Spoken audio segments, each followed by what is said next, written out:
Hi, welcome back. Now let's focus on study tips and advice for attending lectures. My first advice is to attend all your lectures, to have all your notes up to date, and to ask any questions that you may have about the lecture content. Some students have the habit of skipping lectures for no reason and rely only on the lecture recordings to have the explanation. Such a method can be unreliable, especially if the lecturer deliberately chooses to write important details on the whiteboard or the document camera, which is not captured by the recording.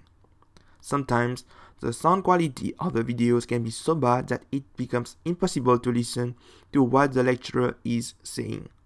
The worst scenario can be that the lecturer has actually never recorded the lecture. However, there may be few exceptions where using the lecture capture as a substitute to attending the lecture becomes justifiable. For example, if you have a weekly timetable where you have 4 hours of lectures straight on Monday and 3 hours of lectures straight on both Tuesday and Thursday, it then becomes impossible to follow what the lecturers say during the class. Obviously, no student can maintain a concentration span of 4 hours and is then expected to accomplish the same feat for 2 other days of the week. The use of the lecture recordings then becomes justifiable. Attending lectures may also not be suitable for students with disabilities that prevent them from adapting to their learning environment and thus makes learning very hard for them. For example, students suffering from post-traumatic stress disorder (PTSD) are always on the fight and flight mode due to the effect of hypervigilance, which can also lead to several panic attacks. Other mental conditions can include attention deficit hyperactivity disorder (ADHD) and seizure, both epileptic and non-epileptic. As a result, those students always feel exhausted and have a very short concentration span. They cannot properly focus on what the lecturer says because they are overly distracted and stressed by what is around them. In this case, it is better to watch the lecture recordings in a place where you feel safe and secure. My advice is to request help from your university in building a safe and secure study space for you and request an academic adjustment plan. As part of this academic adjustment plan, you could, for example, ask for 10 days of extension for any assessment without providing a health certificate, or even obtain 10 minutes of extra writing time per hour for your final examination.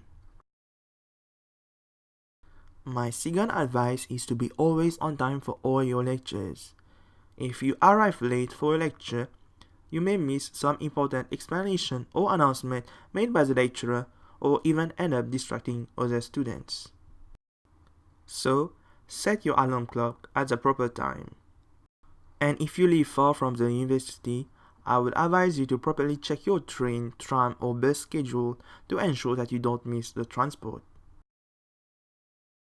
My third advice is to choose a proper place to sit in the lecture theater. Well, this photo gives us a rough idea of how seat location is viewed by most students. But believe it or not, having the right seat in the lecture theater can significantly improve your concentration during the lecture and then makes your learning more effective. What I mean by right is a position where you feel the most comfortable and where there's minimum distraction. As a postgraduate student myself, I usually sit in the very first row for the note in the photo, and this comes with a lot of advantages. The first row is actually the least populated in a lecture theater, especially when the lecture hall is very large, as students find it awkward to sit close to the lecturer. However, fewer students around you mean lesser distraction, which also includes no disturbance caused by latecomers, no one talking to their friends, or playing with their phone, or even sleeping.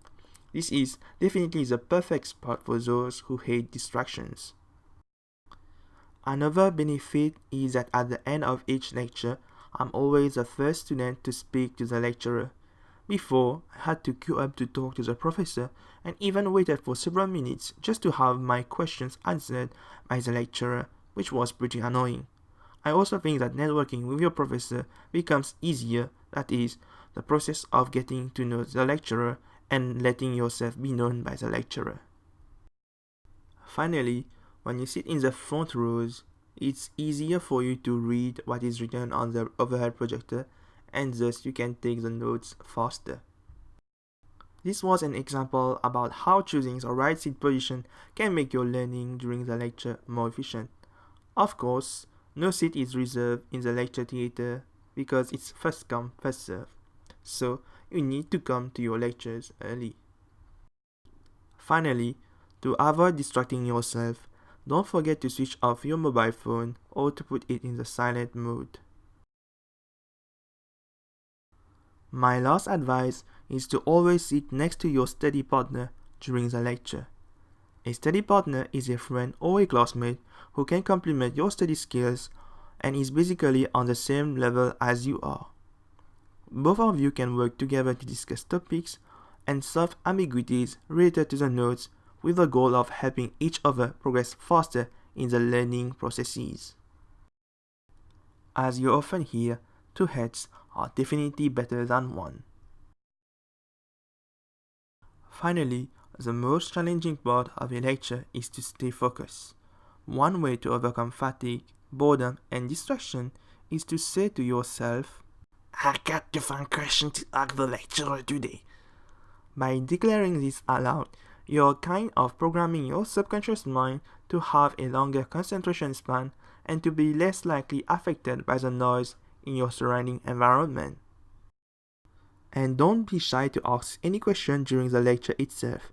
This will make you stand from the crowd of students and be better known by both the students and the lecturer. As a summary, attending lecture is not only for taking notes or listening to the lecturer, but to also network with your professor and to find good study partners.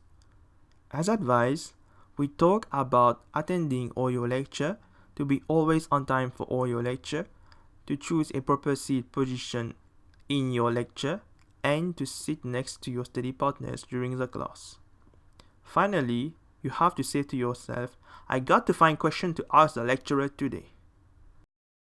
That was all for study tips and advice for attending lectures. See you in the next video.